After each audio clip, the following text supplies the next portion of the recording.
잠은 배고픔을 잊게 하는 유일한 도피처였다. 나는 차가운 방바닥에 웅크린 채 눈을 감았다. 12살 소녀의 몸은 너무 가벼워서 바람만 불어도 날아갈 것 같았다. 옥수수 한 줌. 그것이 오늘 하루 우리 가족 셋이 나눠 먹은 전부였다. 은희야. 아버지의 목소리가 들렸지만 나는 대답하지 않았다. 대답하려면 힘이 필요했고 그 힘조차 아까웠다. 아버지는 벽에 기댄 채 거친 숨을 몰아쉬고 있었다. 어머니는 3년 전 겨울 영양실조로 눈을 감았다. 그 이후 아버지와 단둘이 버텨왔다. 쿵. 무언가 쓰러지는 소리에 나는 눈을 떴다. 아버지가 바닥에 쓰러져 있었다. 가느다란 팔다리가 기괴한 각도로 꺾여 있었고 입에서는 흰 거품이 흘러나왔다. 아버지. 나는 비명을 질렀지만 목소리가 나오지 않았다. 기어가서 아버지의 어깨를 흔들었다. 뼈만 앙상하게 남은 어깨였다. 아버지의 눈은 반쯤 떠져 있었고 동공은 초점을 잃은 채 천장을 바라보고 있었다. 그 순간 나는 깨달았다. 여기 남아있으면 나도 죽는다는 것을. 아버지가 쓰러진 다음 날 나는 집을 나왔다. 정확히 말하면 도망쳤다. 새벽 4시, 아직 어둠이 짙게 깔린 시간이었다. 보안원들의 순찰이 끝나고 다음 조가 오기 전 딱 30분의 틈. 나는 그 시간을 노렸다. 아버지의 시신 옆에서 하룻밤을 보내며 나는 결심했다. 여기서 죽을 수는 없다고. 어머니처럼, 아버지처럼 굶어 죽을 수는 없다고. 압록강까지는 걸어서 이틀이 걸렸다. 아무것도 먹지 못한 채 걸었다. 발에 물집이 잡히고 터졌지만 멈출 수 없었다. 들판을 지나고 산을 넘었다. 가끔 먼 곳에서 개 짖는 소리가 들리면 나는 땅에 엎드려 숨을 죽였다. 보안원에게 잡히면 끝이었다. 압록강은 생각보다 넓었다. 강둑에 숨어서 하루 종일 물을 바라봤다. 건너편이 중국이라고 했다. 저곳에 가면 밥을 먹을 수 있다고, 굶어 죽지 않아도 된다고 들었다. 하지만 강물은 검고 차가워 보였다. 수영을 할 줄 몰랐다. 물이 무서웠다. 하지만 더 무서운 건 굶주림이었다. 그날 밤 나는 강에 들어갔다.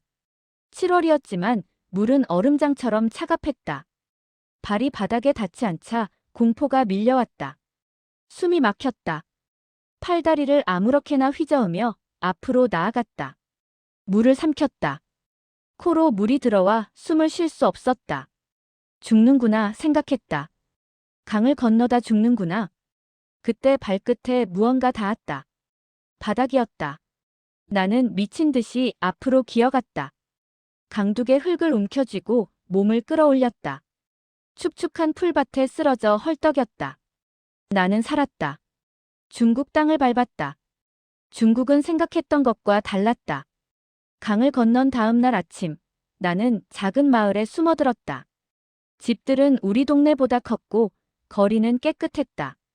하지만 사람들의 눈빛은 차갑했다. 배가 너무 고팠다. 어떤 집 마당에 빨래가 널려 있었고 그 옆에 김이 모락모락 나는 만두 찌는 냄새가 났다. 나는 정신없이 그 냄새를 따라갔다. 야! 뒤에서 고함 소리가 들렸다. 돌아보니 중년 남자가 나를 향해 달려오고 있었다. 나는 본능적으로 달렸다. 하지만 이틀째 굶은 몸은 제대로 움직여주지 않았다. 남자의 손이 내 팔을 움켜잡았다. 북한에서 왔지? 남자는 한국말을 했다. 정확히는 우리말과 비슷한, 하지만 억양이 다른 말을. 나는 고개를 저었다. 아니라고, 나는 여기 사람이라고 거짓말하려 했다. 거짓말하지 마. 다 안다. 남자는 나를 어딘가로 끌고 갔다. 나는 발버둥 쳤지만 소용없었다. 낡은 트럭의 짐칸에 던져졌다. 거기엔 이미 5명의 여자들이 있었다. 모두 북한에서 온 사람들 같았다. 그들의 눈빛은 공포로 가득했다. 트럭이 출발했다. 우리는 어디로 가는 거냐고 물었지만 아무도 대답하지 않았다. 한 여자가 작게 속삭였다. 팔려가는 거야. 중국 남자들한테. 그 말의 의미를 이해하는 데는 오래 걸리지 않았다. 트럭은 이틀을 달렸다. 우리는 좁은 짐칸에서 서로 부대끼며 앉아 있었다. 화장실도 갈 수 없었다. 물 한 모금 주지 않았다. 한 여자가 기절했지만 아무도 신경 쓰지 않았다. 트럭이 멈춘 곳은 어떤 농촌 마을이었다. 남자들이 우리를 끌어내렸다. 커다란 창고 같은 곳에 10여 명의 여자들이 더 있었다.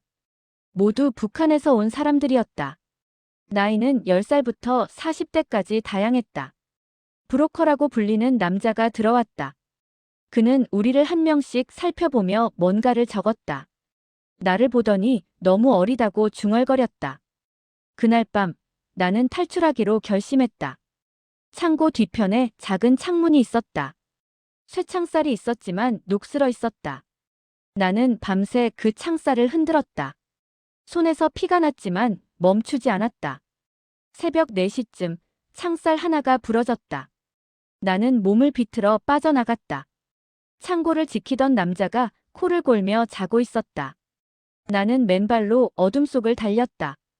뒤에서 개 짖는 소리가 들렸지만 뒤돌아보지 않았다. 달렸다. 그저 달렸다. 얼마나 달렸을까?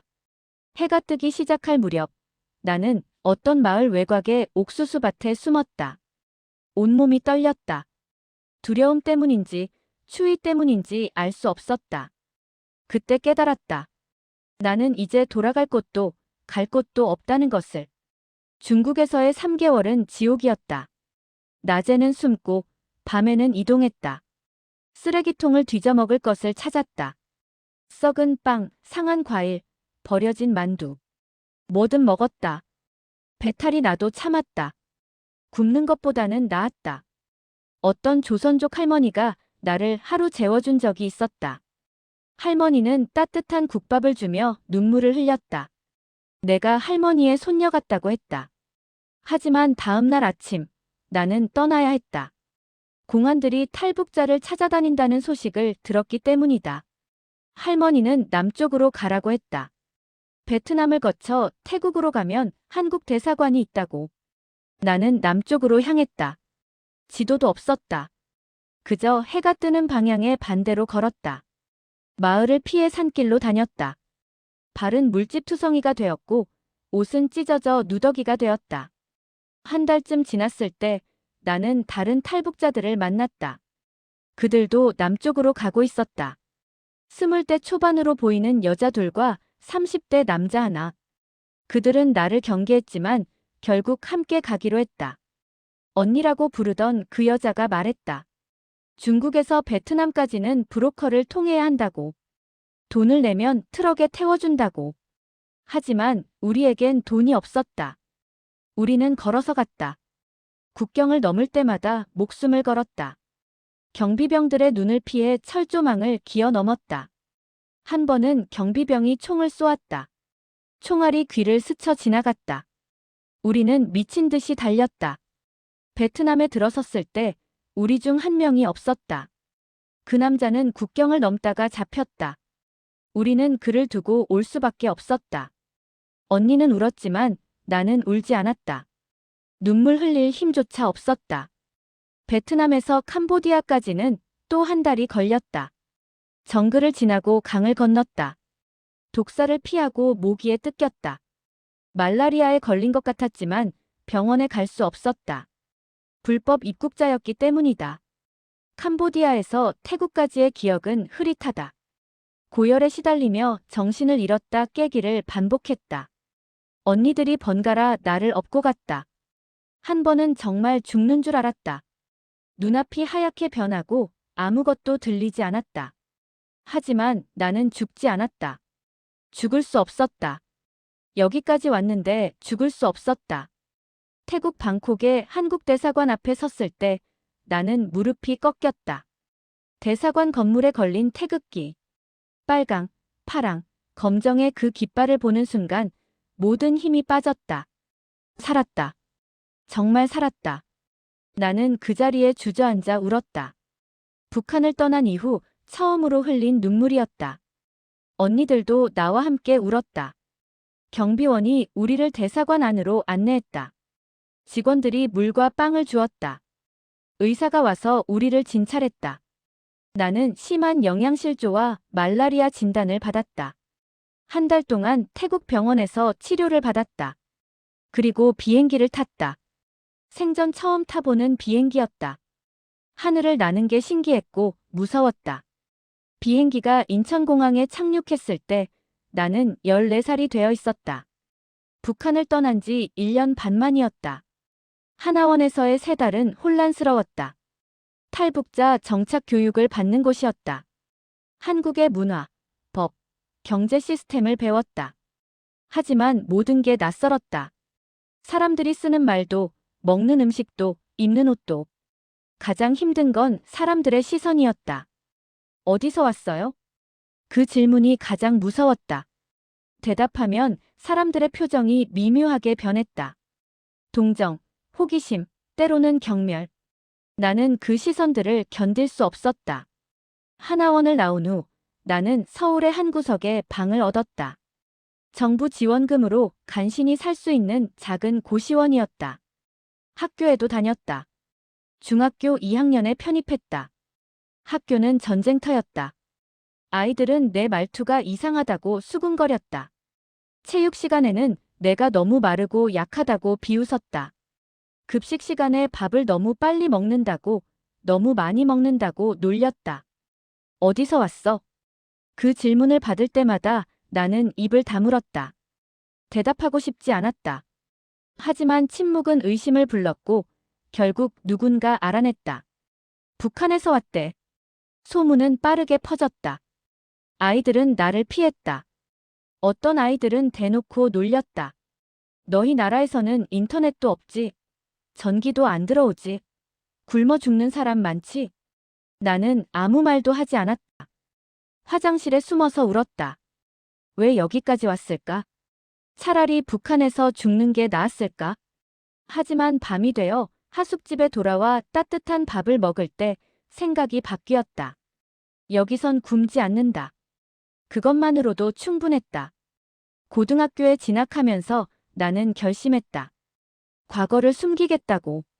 사투리를 고치려고 밤새 표준어 연습을 했다. 거울 앞에서 발음을 교정했다. 억양을 바꿨다. 북한 이야기는 절대 하지 않았다. 새로운 학교에서 나는 그냥 은이었다. 서울에서 온 전학생. 조용하고 공부 잘하는 학생. 친구가 생겼다. 수진이라는 아이였다. 똑똑하고 활발한 아이였다. 수진이는 내가 말이 없는 걸 이상하게 여기지 않았다. 오히려 좋아했다. 자기 이야기를 들어주는 친구가 필요했다고. 어느 날 수진이가 물었다. 은희야, 너 고향이 어디야? 부모님은? 나는 잠시 망설였다. 거짓말을 해야 할까? 하지만 수진이의 눈을 보니 거짓말할 수 없었다. 나 북한에서 왔어. 수진이의 눈이 커졌다. 나는 그 순간 모든 게 끝났다고 생각했다. 수진이도 나를 피하겠지.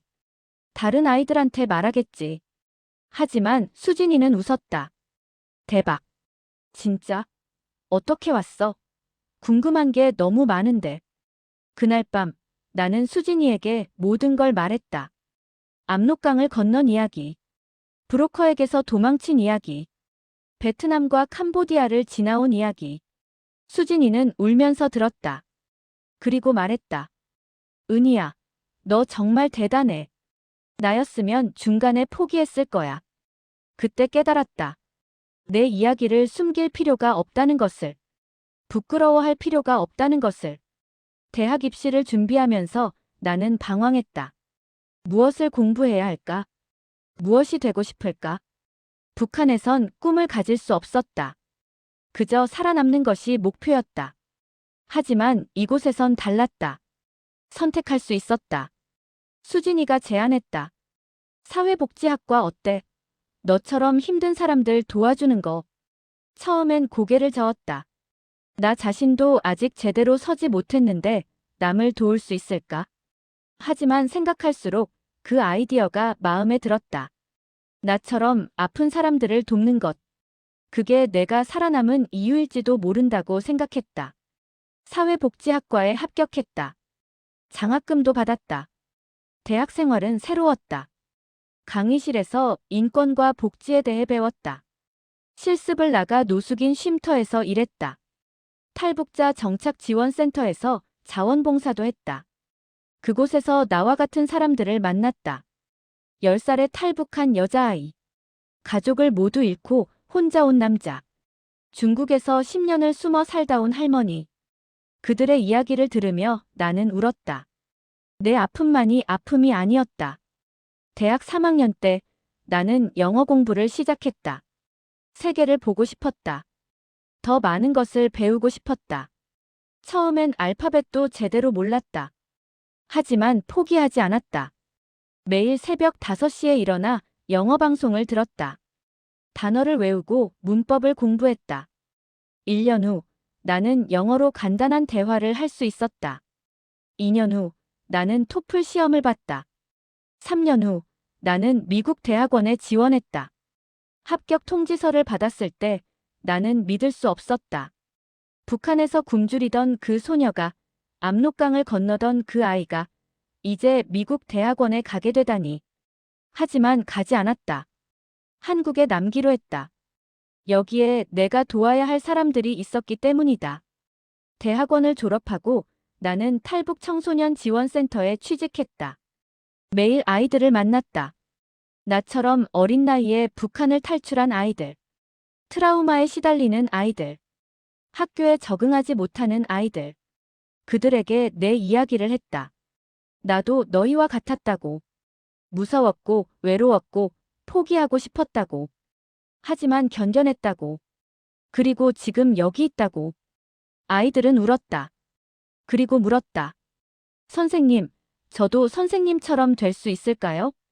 나는 고개를 끄덕였다. 물론이지. 너는 이미 여기까지 왔잖아. 그것만으로도 충분히 강해. 어느 날 한 아이가 물었다. 선생님은 과거를 후회하지 않아요? 북한에서 태어난 거, 그 모든 고통을 겪은 거. 나는 잠시 생각했다. 후회하지 않는다고 하면 거짓말이겠지. 하지만 그 과거가 나를 만들었어.